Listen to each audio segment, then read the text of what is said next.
Okay, so we are going to talk a little bit today about grills. We've done the fenders, we've done the hood on the 64 Falcon hardtop. I actually have a new old stock grill that came with this car when I bought it, which I will be putting on it when we go to final paint. But until then, I want to get the car back into something of a drivable condition so we can go out and do some testing with the front suspension on our car, since we do have the RRS stuff. And after the break, I'm going to come back and show you how I'm going to make the grill look passable using the one from Logan's 65 Ranchero and my 64 Falcon hardtop. That way, it'll look about as bad as the rest of the car, but slightly better.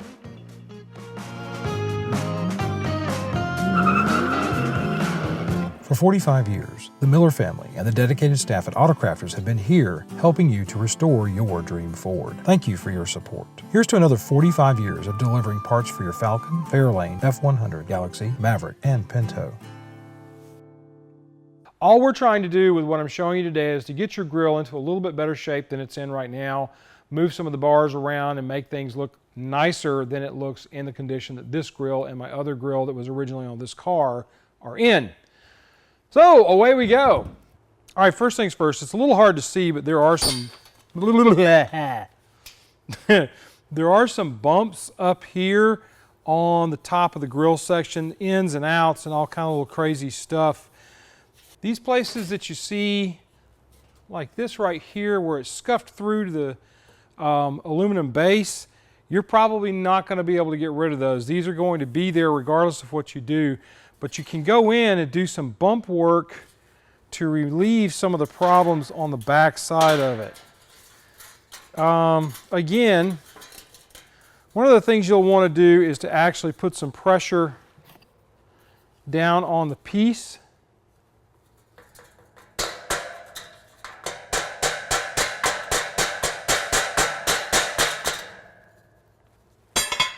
These can be bent up a little bit.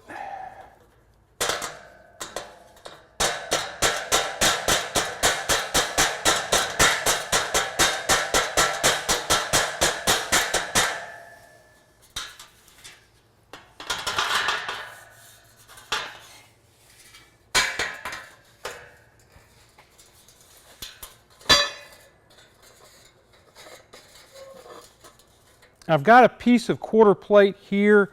This is so that I can put some meanness to this, so to speak.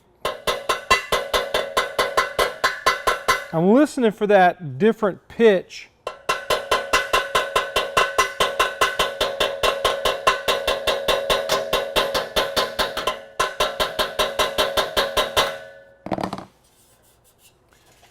Have to get my old man glasses, I can't see.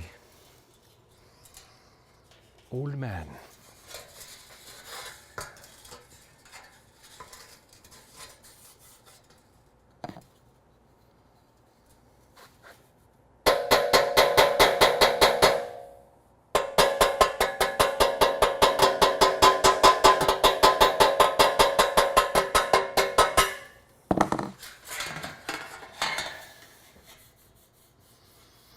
Part of it's come out, but you've got some stuff on the outside here.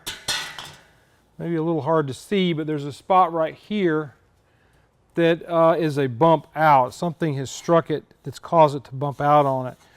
What I'm going to do is continue to work this spot right here a little bit more toward the outer part of the opening. Putting pressure down on the grill.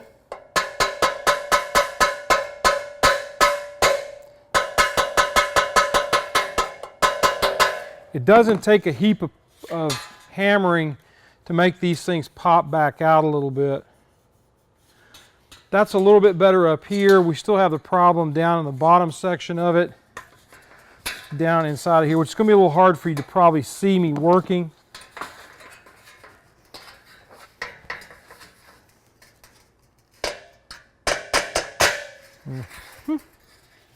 Flip it around.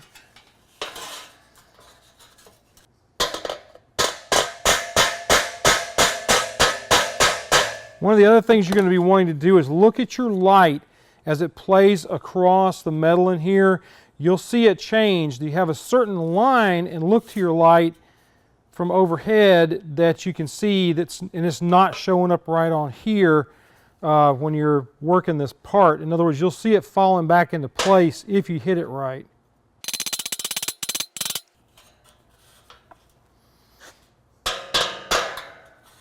Hear that difference?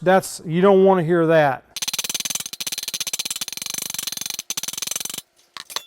Now that's a little bit better. I can probably go in and work this section close to this edge a little bit more. And this front edge is coming around pretty nicely. But the dimple that's on the front of it. Now I'm going to switch to the front of my trim hammer.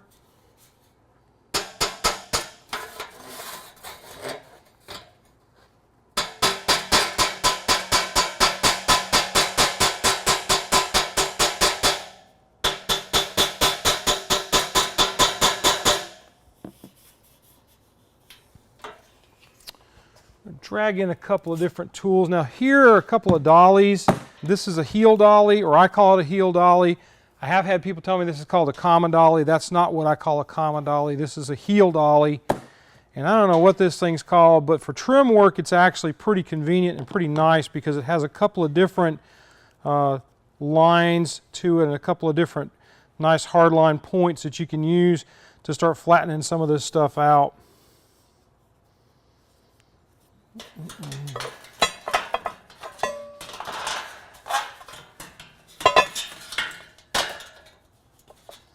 The biggest problem is going to be trying to get down into the profiles with anything. That's not going to fit.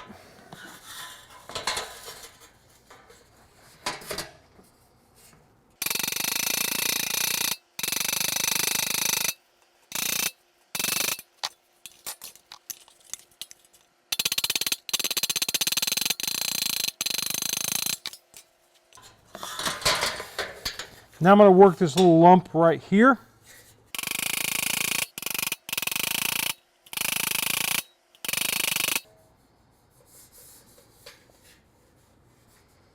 I'm working my strikes a little harder or a little softer depending on what it feels like I'm needing here.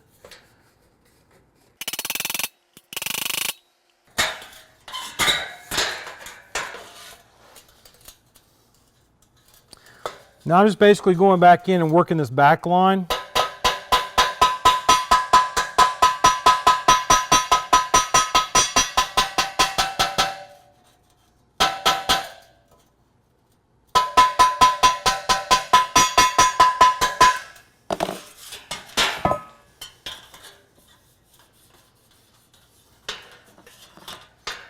This is still laying low in the center.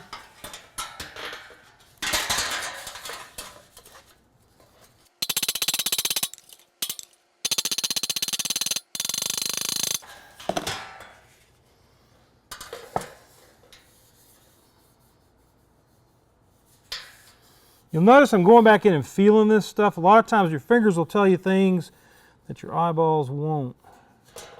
Still a little high there. A little high right there.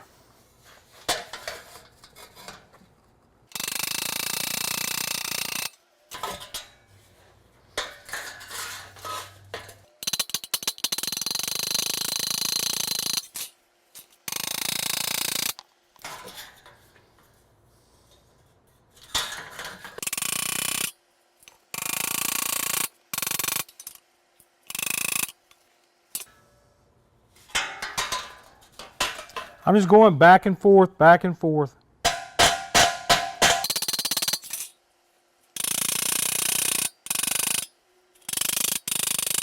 The big problem you're going to run into when you're doing this stuff for yourself is these little hammer strikes right here that you might or might not be able to see. These little tiny strikes. Those are marring the surface, and you're going to get some issues from that for it not looking great. That's the big problem I've always had with doing this myself. This is one of those reasons I usually will try to just send something like this off and have it redone. But I wanted to show you that there is a way to do this.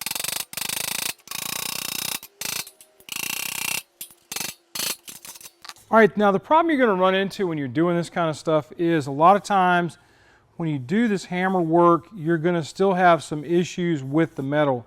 This metal is just kinked up all over the joint. Now I think that this that I'm seeing in the light here, there's a curve here that goes to the center, maybe coming from this hard strike it took in the middle. I'm going to tell you right now, when you start working these kind of strikes, you're going to probably end up denting the metal a little bit more. But let's say you're at that point and you say, you know what, there's really not a whole lot I can do as far as where this thing is at right now. I'm going to do the best I can with what I have. Now there's another option for painting these things that you can do as well, and that's chrome paint. There are places out there that'll do it for you. You can go in and body work this thing like I'm fixing to show you and get it chrome painted, and it'll be about a 95% of chrome. The big problem I have with the chrome paint sometimes is that its longevity is not that great when it's facing bugs and everything else coming at the grill of the car. You can find that a lot of times it'll start to fade out and go away. Some guys will go in and use this kind of stuff. This is vinyl wrap. And you can try to vinyl wrap this grill. It's not as bad as some. As deep as these coves are on this grill, I don't think you're going to probably get a good wrap out of it, because you're going to have to really push that stuff down in there and then try to seat it and then cut it back, and I think it's going to end up not being that good. You can also just paint it silver. I mean, some guys do that stuff too, or a body color or whatever. I've seen that happen as well. But what I'm going to show you next here is what I do sometimes when I'm trying to get these things to flatten out, and I've got some pimples and stuff from my strikes on the back side. This is about 60% of where it needs to be, but I'm just going to take a flat file. I'm going to lightly file it. Yes, I know this is going to take the anodizing off, but I got news for you. You're not going to be able to retain that anodizing no matter what you do. I'm going to change directions because I'm trying to see what I got.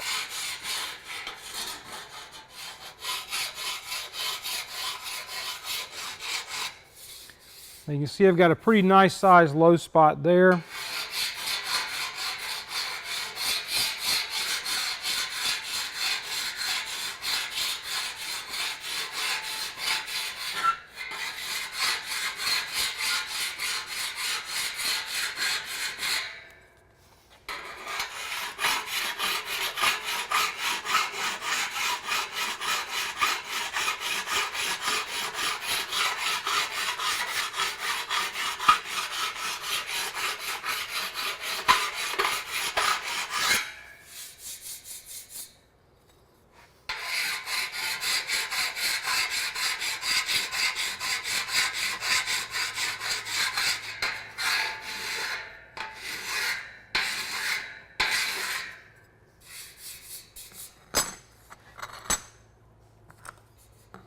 All right, you can see where there's a low spot right here in the grill, where it's shinier in the center than it is where I've done the digging, so to speak.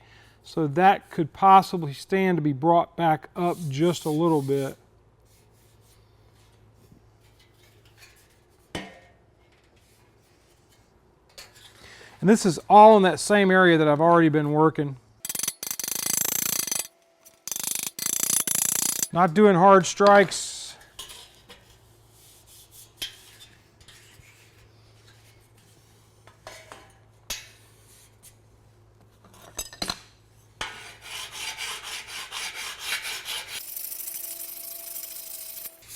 That's a little bit better.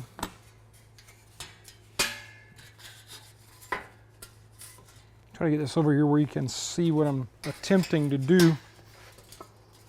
I'm working across it.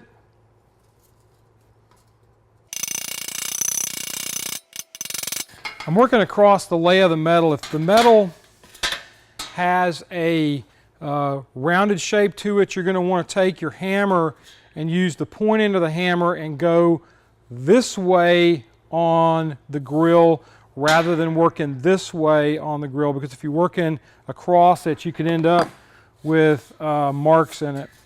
May end up with marks in it anyway. This ain't exactly what I would call rocket surgery. And I'm not the best in the world, but this will give you an idea what you could possibly accomplish. See, that spot right here came out pretty well. Putting my finger on it to mark where my work is at. I have to flip it around for me.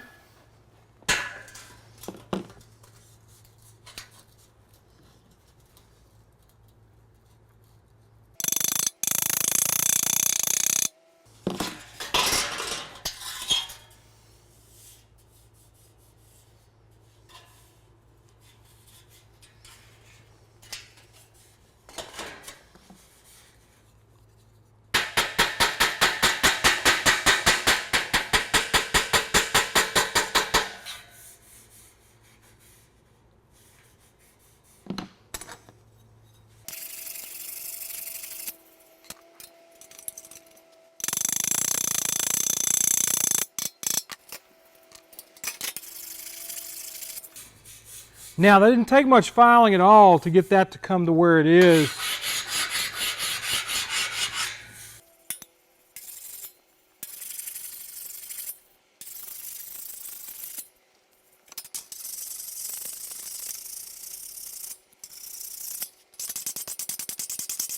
So we got a pretty good kink right here in the center of that spot. I have been working for what seems like days now.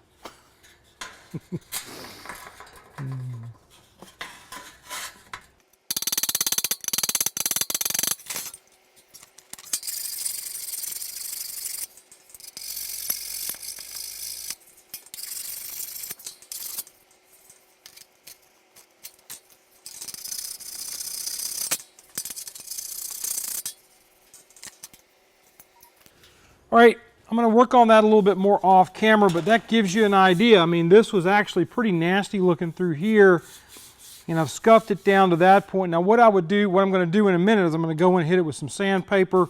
I'm going to work that from probably a 320 all the way up to a 1000 and then a 3000, and then I'll polish that with some Autosol so you guys can see how that comes out. Next thing I want to do is I'm going to go in, I'm going to start straightening some of these upper edges. Same process really. Let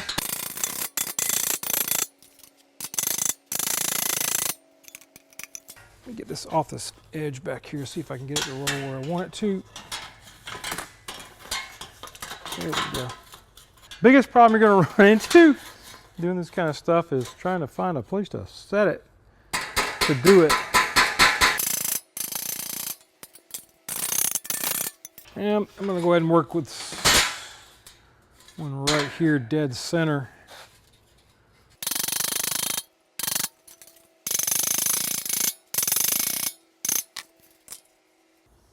There's actually what feels like a factory lump right there in the middle. So you have to kind of be careful of that. Got a bump spot right there in the middle too.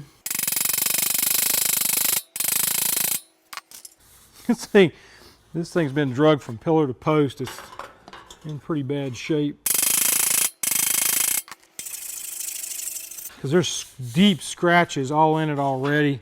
Scuff marks, all kind of crazy stuff.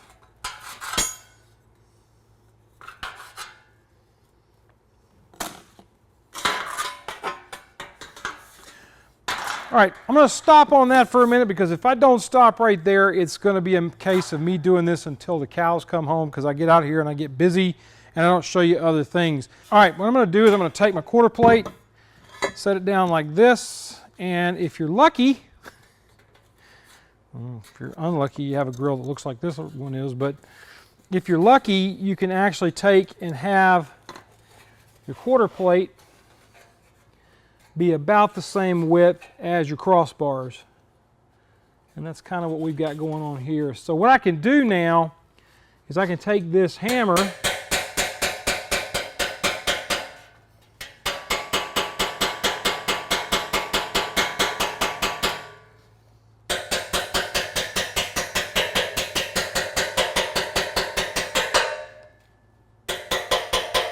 and you'll hear that pitch change.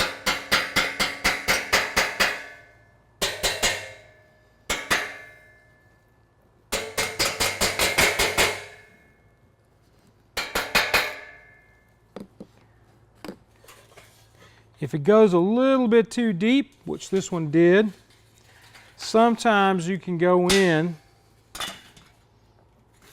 and bow it back out just a hair.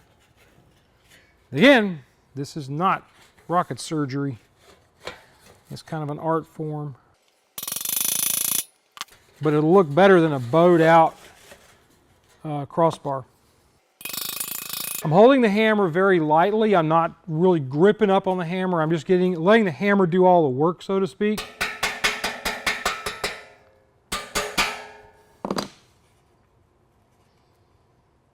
And surprisingly, this one doesn't have a ton of tines that are out of shape like the other grill does.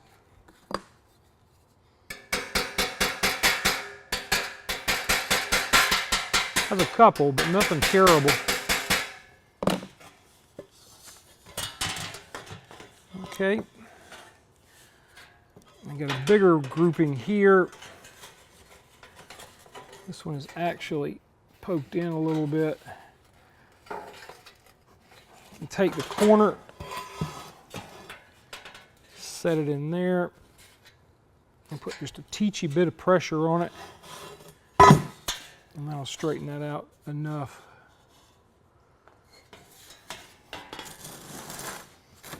Never set your plate down flat. This right here is probably, it might be a little too thin. Yeah, no, it'll work. But you can tell it's not exactly the same.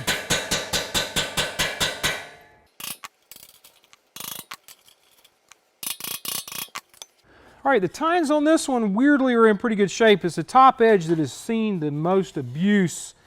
So I'm going to go ahead and off camera continue to work this like I've been working it, basically just doing a little bit of hammer work, going back in with a file, filing it down, and then coming back. And I'm going to try to get just this section worked up and cleaned up for you guys to take a look at.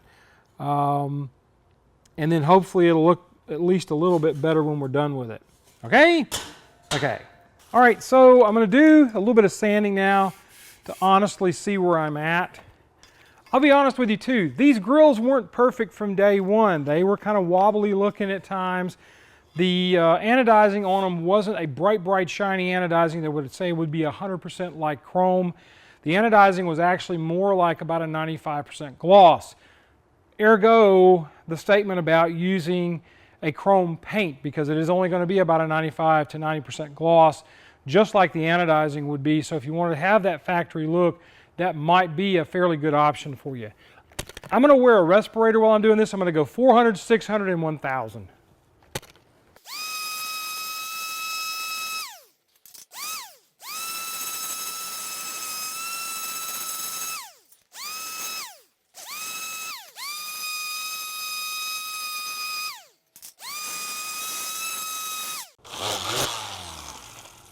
Should probably unplug it.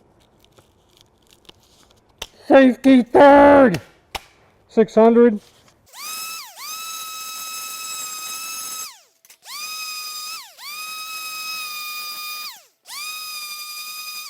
Now you'll see it starting to turn to a different color, and that means that we're starting to get down through the scratches to polish on it.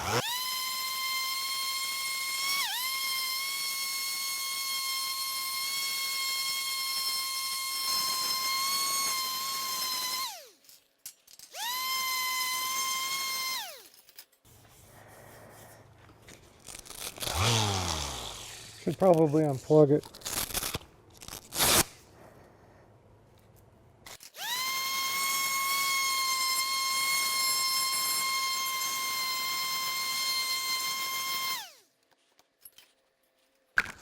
All right, so how did we do? We did okay. I mean, it's not perfect by any stretch of the imagination, but you can see a big difference between what we started with and what we have in that one little section.